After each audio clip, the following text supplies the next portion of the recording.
Movie की शुरुआत में ट्रेंजियो नाम का आदमी ब्रुसलिन हवाई अड्डे में भागा बजाता है। वो घबराया हुआ है और जल्दी में है। वो फिर मदद वाले काउंटर पे जाके पश्चिम के लिए टिकट मांगता है। सबसे करीबी फ्लाइट 2 घंटे बाद की है। वो बस टर्मिनल से गुजरने के लिए वो टिकट खरीद लेता है। उसी हवाई अड्डे पे इंस नाम की एक बहुत ही मशहूर इन्फ्लुएंसर अपने दोस्त से वीडियो कॉल पर बात कर रही होती है। तभी अचानक उसके दोस्त के सांस अटक जाती है और वो बेहोश जाती है। इनसे देखकर परेशान होती है क्योंकि वो उसकी मदद करने के लिए कुछ भी नहीं कर सकती। बाहर जो लोग टीवी देख रहे होते हैं वो देखते हैं कि टीवी रिपोर्टर और लाइव शो के होस्ट कैमरा के आगे बेहोश हो गए हैं। बस यही नहीं, एक पूरी गली के लोग सड़क पे बेहोश पड़े हैं। ट्रेंजियो को पता है कि क्या हो रहा है और उसको छोड़ के बाकी सभी को लगता है कि ये किसी प्रकार का मजाक है। ट्रेंजियो बोलता है कि उसका काम करने का समय हो गया है और वो टर्मिनल की तरफ बढ़ता है। तभी वो एक गार्ड को विचलित हुआ देखता है और ट्रेंजियो उसकी बंदूक छीनकर रास्ते में आने वाले सभी लोगों को हटने को बोलता है। वो एक हवाई जहाज में बैठता है जो कुछ ही मिनटों में मॉस्को के लिए उड़ान भरने वाला है। जब वो अंदर जाता है तो देखता है कि बस कुछ ही लोग हवाई जहाज में बैठे हैं और वो सबको गन पॉइंट पे रखता है। पायलट गायब है और उसका को पायलट मैथ्यू एक आतंकवादी की मदद नहीं करना चाहता। जैसे ही वो गन के लिए लड़ते हैं, एक गोली मैथ्यू के हाथ में लग जाती है और उसको जख्मी कर देती है। बाहर यात्री लोग होते हैं और गैब्रिएली उन्हें शांत करने की कोशिश में लगी रहती है। ट्रेंजियो कॉकपिट से बाहर आकर पूछता है कि जहाज में कोई पायलट है। अब सेल्वी नाम की महिला खड़ी होती है। सेल्वी बस एक रिटायर्ड हेलीकॉप्टर की पायलट होती है। ट्रेंजियो के हुक्म पे सेल्वी मैथ्यू और बाकी सभी यात्रियों के साथ टेक ऑफ करने को तैयार हो जाती है। हवाई जहाज में गोलियों के कारण काफी कुछ खराब हो गया होता है और इसी कारण उसमें बैठा कोई व्यक्ति बाहर से किसी से संपर्क नहीं कर सकता। जब जहाज हवा में होता है तब सेल्वी और मैथ्यू ट्रेंजियो से वजह पूछते हैं, पर ट्रेंजियो कुछ नहीं बताता। वो बस इतना बताता है कि वो नाटो में अफसर है और वो कुछ ऐसा जानता है जो वो लोग नहीं जानते। बहुत जिद करने पे वो बताता है कि सूरज की किरणें घातक हो गई हैं और आने वाले दिन का उजाला उन सबको मार देगा, चाहे कोई घर के अंदर भी क्यों ना हो। और ये पूरब के देश जैसे जापान और कोरिया में होना शुरू हो गया है और अगला निशाना उनका हवाई जहाज होगा अगर सूरज उन तक पहुंच गया तो। मैथ्यू और सेल्वी उसका यकीन नहीं करते और सोचते हैं कि वो दिमागी तौर पर बीमार होगा। ट्रेंजियो भी बोलता है कि शायद वो बेवकूफ लग रहा है, पर वो बेवकूफ नहीं है। मैथ्यू के हाथ से बहुत ज्यादा खून निकल रहा होता है जिससे आने वाले समय में दिक्कत हो सकती है। एक यात्री जिसका नाम लौरा है, वो एक बूढ़े आदमी जिसको भूलने की बीमारी है उसकी नर्स है। पूरे जहाज में बस वो एक इकलौती मेडिकल वाली है, इसलिए वो पायलट की मदद करने की जिम्मेवारी लेती है। उसका जख्म बंद करने के लिए उनके पास सिलने वाली किट नहीं है, इसलिए वो गर्म छुरी का इस्तेमाल करती है। मैथ्यू दर्द में चिल्लाता है और यात्री और ज्यादा डरते हैं। मैथ्यू जानता है कि अगर वो बगावत करेंगे तो सबकी जिंदगी खतरे में होगी, इसलिए वो सबसे डरते हैं कि पहले वो ट्रेंजियो की बताई जगह पे लैंड करेंगे, फिर अपनी असली जगह पे लैंड करेंगे। मैथ्यू उम्मीद करता है कि उन्हें फाइटर जेट्स बचाने आएंगे, पर सेल्वे को किसी कारण से लग रहा होता है कि उन्हें खुद ही खुद को संभालना होगा। एक यात्री जिसका नाम अयाज है, उसने उन्हें सूरज के बारे में बात करते सुन लिया था और उसे शक है कि पायलट झूठ बोल रहा है। अचानक से अरबी यात्री खांसता है और बेहोश हो जाता है। अयाज उसकी मदद करने की एक्टिंग करता है और उसी दौरान ट्रेंजियो की बंदूक छीन लेता है। अब अयाज के हुक्म में ट्रेंजियो को टॉयलेट में बंद कर दिया जाता है और मैथ्यू को सच बोलने को कहा जाता है। पायलट बताता है कि वो आइसलैंड में लैंड होंगे क्योंकि ट्रेंजियो कहीं पश्चिम में जाना चाहता है। वहाँ पुलिस आतंकवादी को गिरफ्तार कर लेगी और बाकी सबको आजाद छोड़ दिया जाएगा। वो उसे सूरज के बारे में भी बताता है और कैसे ट्रेंजियो को लगता है कि वो इंसानों को मार देगा इसके बारे में भी।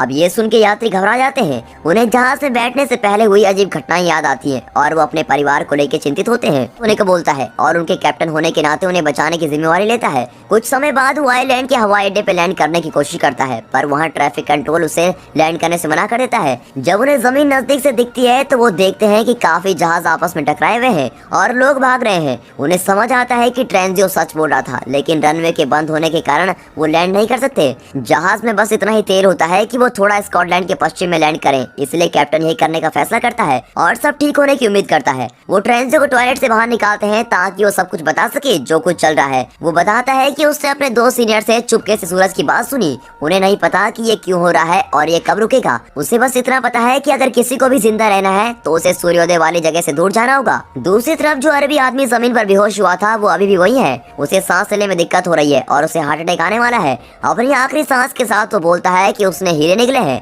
अब नर्स और उसको बचाने की पूरी कोशिश करती है, पर वो नाकामयाब हो जाती है। उसी समय उन्हें स्कॉटलैंड में इमरजेंसी लैंड करना पड़ता है और मैथ्यू दीवार पे मारने से कुछ मिनट पहले ही जहाज को रोक देता है। वो बाहर जाते हैं, उनके फोन लगातार बजते हैं क्योंकि उनसे प्यार करने वाले लोग उनको मैसेज कर रहे होते हैं। अब इंटरनेट पे हर तरफ घातक सूरज की खबर चल रही होती है। आधी दुनिया मर चुकी है और बची हुई आधी मौत का इंतजार कर रही है। हवाई अड्डा खाली है क्योंकि जिसे भागने का मौका मिला वो भाग गया और बाकी अंधेरे वाली जगह में छुपे हुए हैं इस उम्मीद से कि वो वहाँ सुरक्षित रहेंगे। लेकिन खबरों की मानी जाए तो लोग बंकर में भी मर रहे हैं। अचानक से 3 RAF के कर्मचारी उनसे मदद मांगते हैं। सूर्योदय सूर्योदय के लिए सिर्फ 45 मिनट बचे हुए हैं, इसलिए वो सब फैसला करते हैं कि वो सामान इकट्ठा करेंगे और पश्चिम की तरफ उड़ेंगे। एक यात्री जिसका नाम जैकब है, वो हवाई जहाज इंजीनियर है। वो अपनी गर्भवती पत्नी के पास वापस जाके उसको बचाना चाहता है, पर सभी यात्रियों की सुरक्षा के लिए उसे ऐसा करने से पीछे हटना पड़ता है। जरूरत का सामान इकट्ठा करने के बाद और हवाई जहाज का टैंक भरने के बाद वो एक और बार टेक ऑफ करते हैं। एक कर्मचारी पायलट होता है और वो सुझाव देता है कि वो इक्वेटर से दूर उड़े ताकि सूरज उन तक जल्दी न पहुंच सके।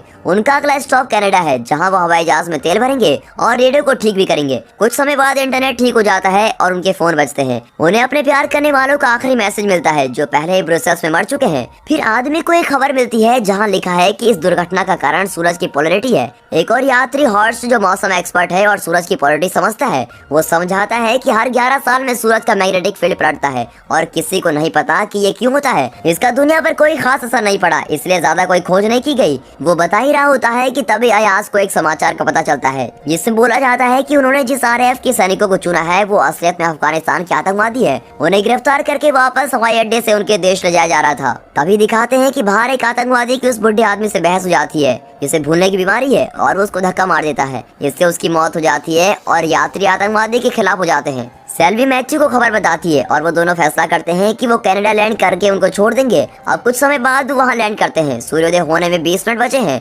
सूर्य की किरणों से घायल लोग शहर में बिखर के गिरे हुए हैं। आतंकवादी को शहर के नजदीकी दुकानों पर रेडियो ठीक करने के हिस्से ढूंढने को बोला है। वो जाने के लिए तैयार हो जाते हैं, पर अपने साथ गैब्रिएली और जैकब को चलने को बोलते हैं। अब ये परेशानी है कि जैकब को तरकीब के बारे में पता है, पर गैब्रिएली कुछ नहीं जानती। इसलिए जब वो दुकान में होता है तब जैकब आतंकवादियों को एक कमरे में बंद कर देता है। तब गैब्रिएली उनके साथ चलने से मना कर देती है। जैकब उसे मनाने में समय बर्बाद नहीं करता और अंत में वो हवाई अड्डे पे पहुंच जाता है और आतंकवादी भी उसके पीछे भाग रहे हैं, लेकिन गैब्रिएली शहर में ही रह गई है। अब हवाई जहाज उसके बिना उड़ान भर लेते हैं। आतंकवादी जहाज का पीछा करते हैं और एक खिड़की पे गोली मारते हैं और खुशकिस्मती से खिड़की पर बस दरार आती है। फिर दिखाते हैं कि अयाज एक बच्चे से बातें कर रहा होता है जिसको एक बीमारी है। तभी अचानक से उन्हें हवाई से रेडियो सिग्नल मिलता है। उनकी उससे कुछ ज्यादा बात नहीं होती, पर वो समझ जाते हैं कि कुछ लोग अभी भी बचे हुए हैं और वो पानी के अंदर बंकर में रह रहे हैं। मैथ्यू जल्द से जल्द हवाई के लिए निकलना चाहता है, पर सेल्वी को एक अस्पष्ट मैसेज पे वहाँ जाना बेवकूफी लग रही है। दूसरी तरफ टेंजियो गुस्सा होता है कि सारे फैसले कैप्टन को करने को मिलते हैं और वो बगावत करता है और सब उसकी बात से सहमत होते हैं और ये फैसला होता है कि अब सारे फैसले वोट डालने पर होंगे। जब सब शांत होते हैं तभी हवाई जहाज में खराबी के कारण अचानक से सभी अलार्म एक साथ बजते हैं।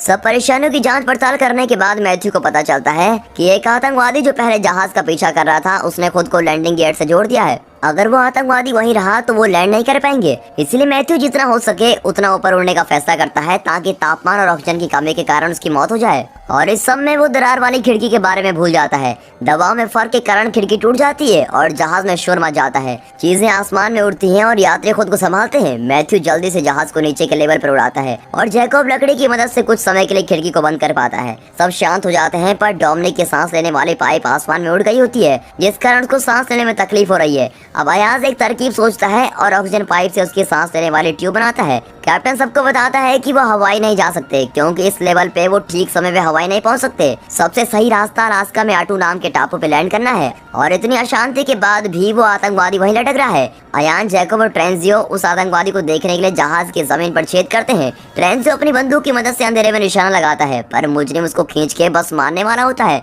कि तभी किस्मत से अयाज वहाँ आके उसको बचा लेता है। वो कुछ समय के लिए उनका हीरो बन जाता है, पर थोड़ी देर में यात्रियों को पता चलता है कि उसी के कारण अरबी यात्री मरा है। उन्होंने उसकी बॉडी कनाडा में दफनाई है, जहाँ एक लड़के ने अयाज को उस अरबी आदमी का पेट काट के खोलते हुए देखा था।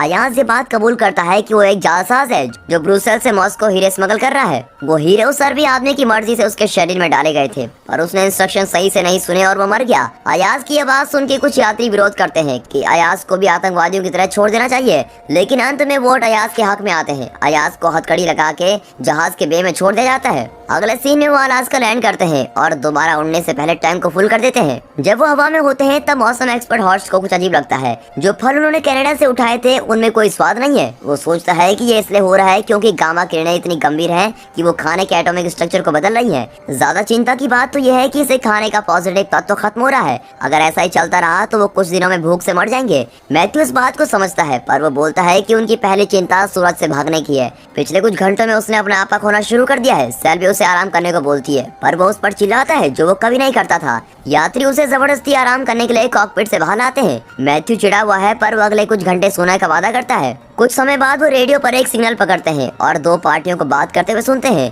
पर उन्हें बस 17-17 सुनाई देता है। उन्हें जल्दी समझ आता है कि वो फोन पर बात करने वाला आदमी एक अंतरिक्ष यात्री है जो स्पेस में है। वो ये बात जान के हैरान है कि पृथ्वी पर कोई जीवित है जो कंट्रोल रूम से उससे बात कर रहा है। जीने की इस नई उम्मीद के साथ वो ब्रुसेल्स के नाटो के हेडक्वार्टर्स में जाने का फैसला करते हैं, जहाँ से ये सब शुरू हुआ था। इस स्पीड से उनके पास ब्रुसेल पहुंचने के बाद सूर्योदय होने से पहले 4 घंटे होंगे, तो शायद उन्हें ट्रेंजियो की मदद से हेडक्वार्टर्स में मौजूद उस खुफिया बंकर के बारे में पता चल जाए। बाहर लॉरा को मैथ्यू बाथरूम में बेहोश मिलता है और ऐसे पता चलता है कि उसकी हथेली पे लगी चोट में इन्फेक्शन हो गया है, जिस कारण उसके खून में पॉइजनिंग हो गई है। इसी कारण से वो पहले अजीब बर्ताव कर रहा था। उसकी परेशानी सुलझाने के लिए उसके जख्मी हिस्से को काटने होगा। लॉरा बोलती है कि अगर उन्हें ब्रुसेल में अस्पताल मिला तो वो खुद उसका ऑपरेशन कर देगी, लेकिन यहाँ मैथ्यू की बिना सेल्वी को जहाज उड़ाने में दिक्कत होती है। यात्री उससे विनती करते हैं कि तुम उड़ा सकती हो क्योंकि तुम पायलट के सबसे नजदीक हो। अब हॉर्स्ट उसे समझाता है कि अगर उसने ये नहीं किया तो सब मर जाएंगे। इसके बाद सेल्वी को जहाज लैंड करने की वीडियो दिखाई जाती है, लेकिन जब उसे असलियत में ये करना होता है तो वो घबरा जाती है,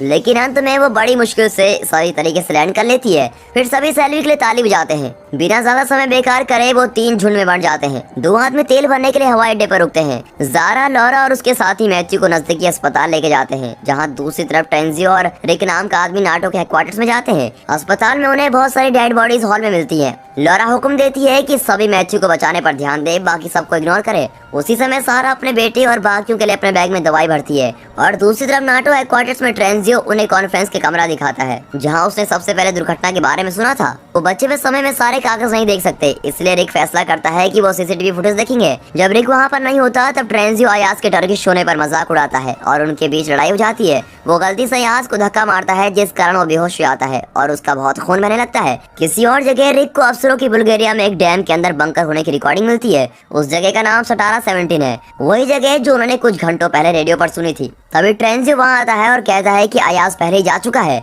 रिक अयाज की बॉडी को खून से लथपथ स्क्रीन पर देख लेता है, पर वो कुछ भी बोलने से डरता है। अब सूर्योदय होने से आधा घंटा पहले सब जहाज में बैठ जाते हैं। मैथ्यू बहुत अच्छा तो महसूस नहीं कर रहा होता है, पर सर्जरी होने के बाद उसको काफी बेहतर लगता है। अब ट्रेंजियो सबको बताता है कि अयाज उनके आने से पहले ही वहाँ से जा चुका है, इसलिए उसका इंतजार करने का कोई फायदा नहीं है। वो इंजन शुरू करते हैं, तभी अचानक से एक गाड़ी उनके जहाज के सामने रुकती है और उससे अयाज बाहर निकलता है। अगले सीन में ट्रेंजियो को जहाज के बे में हथकड़ी पहना दी जाती है। सेल्वी सबको बताती है कि अगर उनकी बुल्गारिया जाने की तरकीब काम नहीं की तो उनके पास कहीं और जाने का समय और तेल नहीं होगा। जब वो लैंड करेंगे तो सब तैयार हो, क्योंकि उनके पास उस जगह से बंकर पहुंचने के लिए केवल 20 मिनट बचेंगे। अयाज को जब टॉयलेट में दौरा पड़ता है, जो कि बस कुछ पल रहता है, और वो सोचता है कि ये ज्यादा खून बहने की वजह से हो रहा है और वो इसके बारे में किसी से नहीं बताता। जब वो बाहर आता है तो सब उसे ट्रेंजियो के साथ क्या सलूक करना है पूछते हैं। वो नहीं चाहता कि उसका कत्ल हो, इसलिए वो उसे उनके साथ बंकर चलने को कहता है। अब कुछ समय बाद वो बुल्गारियन हवाई अड्डे पे पहुंच जाते हैं, जहाँ वो 2 ग्रुप्स बंट के अलग अलग वहाँ चलते हैं। सेल्वी पहली गाड़ी पर चढ़ती है और आगे चलती है और दूसरी तरफ अयाज दूसरी गाड़ी पर चलता है। रास्ते में अयाज को फिर से दौरा पड़ता है और वो टकरा जाता है। एक कट पे सेल्वी दाएं मुड़ जाती है और एक आधे खुले दरवाजे पर पहुंचती है। एक यात्री उस दरवाजे को छूने की कोशिश करता है, पर बिजली के कारण वो मर जाता है और ये भी पता चलता है कि दरवाजे को खुला रखने के लिए बटन दबाए रखना है। अंदर जाने से पहले सेल्वी ट्रेंजियो को हथकड़ी पहना देती है ताकि वो उन्हें धोखा न दे। इससे ये भी पक्का हो जाएगा कि वो दूसरे ग्रुप के आने पर ही आजाद होगा। लेकिन अयाज और उसके साथी उस कट पर बाएं मुड़ जाते हैं और डैम के दूसरी तरफ वैसे दरवाजे पहुंच जाते हैं। वो अपने कपड़ों का इस्तेमाल करके ऊपर चढ़ते हैं और एंट्रेंस से पहुंच जाते हैं। और अंत में चाहे सबने अलग अलग रास्ते चुने हो, पर वो सेम बंकर के एंट्रेंस से पहुंच गए हैं। मिलिट्री के आदमी यात्रियों का स्वागत करते हैं और उन्हें बोलते हैं कि वो यहाँ सुरक्षित हैं। ट्रेंजियो बाहर अकेला भगवान से माफी मांग रहा होता है। जैसे सूर्योदय होता है तो वो सूरज का सामना करता है और अंत में वो भी मारा जाता है। और दोस्तों, ये एपिसोड यहीं पर खत्म होता है।